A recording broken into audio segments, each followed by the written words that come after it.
할렐루야. 하나님께 영광 돌립니다.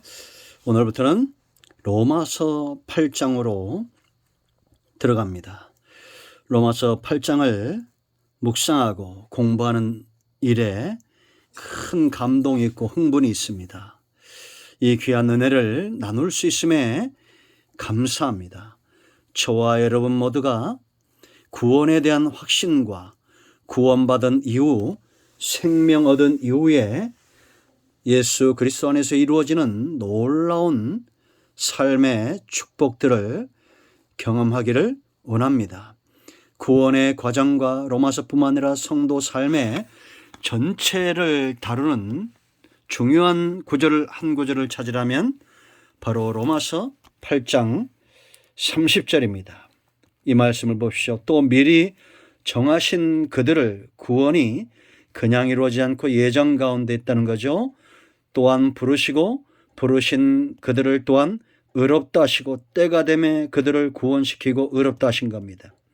의롭다 하신 그들을 또한 영화롭게 하셨느니라. 완료형이죠. 구원의 목적입니다. 이 구원의 목적은 저와 여러분을 영화로운 모습, 성도의 영화로운 모습은 어떤 것일까요? 하나님의 신 성령으로 충만한 상태, 에덴 동산에서 죄가 들어오기 전에 하나님의 영으로 충만했던 그 아담의 모습이 좋은 예가 될 것입니다. 이 말씀이 저와 여러분의 생애와 로마서 전체의 핵심이다 이렇게 보시면 됩니다. 이 신득이 믿음으로 구원을 얻습니다. 분명한 사실입니다. 생명을 얻는 것입니다. 구원받았다는 것은 생명을 얻는 것이고 생명을 얻었다는 것은 우리가 하나님으로부터 의롭다 칭함을 받았다는 것입니다. 그러면 그 다음부터는 어떻게 되어질까요? 우리의 삶이 날마다 한 걸음 한 걸음 오늘이 다르고 내일이 다르고 1년 후 10년 후 점점 변화되어져 가야 됩니다. 봄이 지나고 여름이 지나고 가을이 오면 열매가 맺어지는 것처럼 이제 우리는 하나님이 기뻐하시는 영화로운 모습으로 그렇게 변화되어져 가야 됩니다. 누가 이렇게 저와 여러분을 변화시키겠습니까? 하나님께서 그렇게 행하신다라는 겁니다. 어떤 방법으로요? 성령을 우리 안에 주심으로 믿는 자들에게 하나님의 영이 임하시는 겁니다. 그러므로 여러분들 성령의 나타남과 그 은혜를 이용하여 사기꾼 치는 자들이 많습니다. 무당처럼 그렇게 행하는 자들이 많습니다. 그들에게 속지 않으려면 8장에 주목해야 됩니다. 왜냐? 8장은 성령의 일하심을 분명히 보여주고 있다라는 것입니다. 여러분들이 이제 8장을 공부하기 전에 분명히 먼저 기억해야 될 말씀이 있습니다. 39절 높음이나 깊음이나 다른 어떤 피조물이라도 우리를 우리 주 그리스도 예수 안에 있는 하나님의 사랑에서 뭐라 했습니까? 끊을 수 없다는 겁니다. 이제 우리가 예수 믿는 것은 어떤 관계로 하나님과 맺어진다는 것입니까? 하나님과 사랑하는 사이로 맺어진다는 것입니다.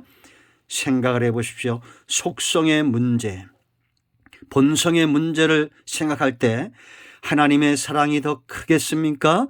저와 여러분의 사랑이 더 크겠습니까?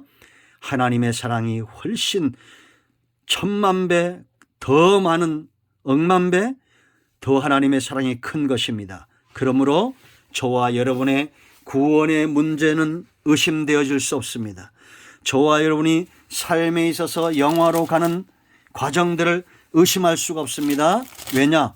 억만 배, 조만 배 더 큰 하나님의 사랑이 저와 여러분을 반드시 예수님 믿고 구원을 얻게 할 것이고 때로는 이단에 넘어지고 때로는 우상숭배에 넘어지고 예수 믿다가 좌절한다 할지라도 하나님의 사랑이 그를 강건하실 겁니다. 그리스도 안에 있는 하나님의 사랑이 우리를 강력하게 붙들어 영화로운 모습으로 온전히 죄가 없는 모습으로 장차 이 땅에서뿐만 아니라 하나님 나라에서 기업을 회복하도록 저와 여러분을 이끌어 가실 겁니다.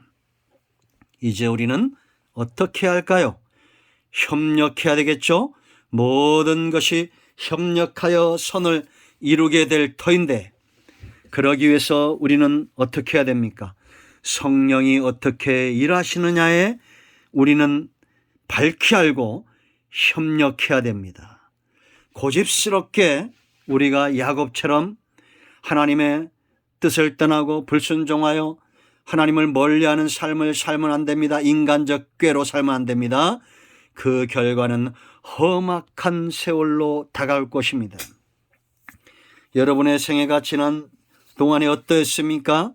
험악한 세월이고 힘든 생애였다는 것은 하나님의 성령의 일하심을 제쳐놓고 살았다는 것입니다.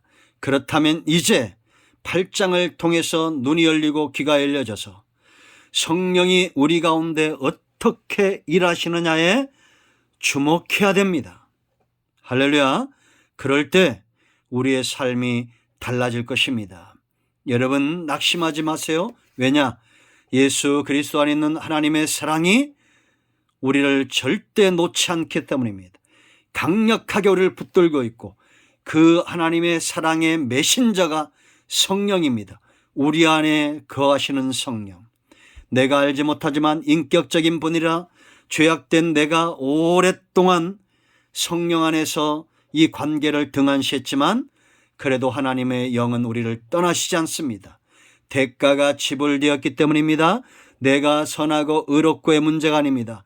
예수님이 나를 위해서 죽으시고 대가를 지불하셨으므로 성령이 우리 안에 거하시는 겁니다. 이러한 사실이 놀라운 성령 안에 있는 하나님의 사랑이 이루어가고 있는 구원의 역사에 대해서 큰 걸림이 되는 두 가지가 있다고 그랬죠. 그건 바로 뭐냐? 6장의 우리의 육성입니다. 여전히 나는 구원받았지만 육성이 살아있습니다. 이것을 어떻게 우리가 해결할 수 있습니까? 세례받은 자의 삶이라고 그랬죠. 예수님과 이미 십자가에서 죽은 것 알고 우리의 육성이 죽었습니다. 새 생명 가운데 거하도록 죽었습니다. 이미 죽은 자로 알고 여기라고 그랬습니다. 어떤 여기라고 그랬어요? 6장 11절에 하나님 앞에서 산 자로 여겨야 됩니다. 13절에 의의 무기로 드려야 됩니다. 16절에 우리가 무엇으로 살든지 그것에 순종하는 것에 종이 된다는 것입니다. 그러므로 여러분, 사망의 열매가 아닌 생명의 열매를 맺도록 우리는 날마다 바울이 고백하는 대로, 날마다 죽노라고 고백하는 대로 날마다 우리의 육성을 쳐서 복종시켜야 됩니다. 또 하나 극복해야 될 것은 뭡니까? 우리가 구원받은 자로 영생에 이르고 풍성한 삶에, 생명력 있는 삶에 이르지 못하도록 우리를 철저하게 정죄하는 파수꾼이 된 율법의 정죄에서 여러분들 벗어나셔야 됩니다. 우리는 죄를 지을 수 있지만 죄에 대한 책임은 없습니다. 왜냐? 십자가에서 과거, 현재, 미래 모든 죄의 대가를 예수님이 십자가에서 감당하시고 죽으셨기 때문입니다. 여러분들이 은행에 가면 통장에 있는 만큼 내 돈을 찾을 수 있는 것과 똑같습니다. 여러분들 수시로 주의 보혈을 통장 직인으로 사용하세요. 주의 보혈을 의지하여 날마다 하나님께 나아가 회개하십시오. 율법은 밝히 우리의 죄성을 드러나고 내 속에 두 가지가 있는 것, 선한 것과 악한 것이 있는 것. 그러나 내 속사람은 하나님의 법을 즐거워하고 내 안에 있는 악한 것은 죄의 법을 섬기지만, 그러나 우리는 정죄에서 벗어났습니다. 율법은 더 이상의 요구가 없습니다. 그러므로 이 두 가지 사실을 여러분들이 분명히 인지하고 성령의 나타남과 그 능력 일하심을 여러분들의 육성이 막을 수 없다는 거 아시고, 성령이 우리를 통해서 일하시는 것, 율법이 절대 해방할 수 없다는 거 아시고 성령의 일하심에 눈이 떠지기를 축복합니다. 할렐루야. 이제 8장으로 들어갈 때 성령의 일하심을 분명히 알고 어떤 단체든지 누구든지 여기 성령의 나타남과 능력과 기름 부심이 있다고 이것을 이용하여 장사꾼의 사꾼 노릇을 하는 이 모든 악한 세력과 이단의 세력에서 여러분 떠나시기 바랍니다. 세상의 천하보다 귀한 것은 바로 저와 여러분의 영혼이고 구원받은 사실입니다. 무뎌지고 보이지 않고 들리지 않는 데서 하나님의 사랑이 끊어졌느냐? 절대 끊어질 수 없습니다. 성령의 일하심과 그 능력에 눈이 떠지는 8장이 되기를 사모하며 축복합니다. 기도합니다. 하나님, 로마서 8장의 말씀들이 열려지기 원합니다. 우리 육성 때문에, 율법의 정죄 때문에 성령의 일하심에 눈이 떠지지 않는 일이 없도록 로마서 8장의 말씀들을 열으시고 종을 낮추시며 말씀의 통로가 되고 성령의 일하심의 통로가 되기를 원합니다. 예수님의 이름으로 사모하며 축복하며 치유하며 기도합니다. 아멘. 이제 선포합니다. 나사렛 예수 그리스도의 이름으로 명하노니 병든 자는 치유되며 사망에서 생명으로 옮겨지며 구원의 역사는 나타나며 어둠은 물러가며 막혀있는 모든 것들은 열려질지어다. 할렐루야. 예수님의 이름으로 축복하고 치유하며 기도합니다. 아멘. 간증을 꼭 나누시기 바랍니다. 아멘.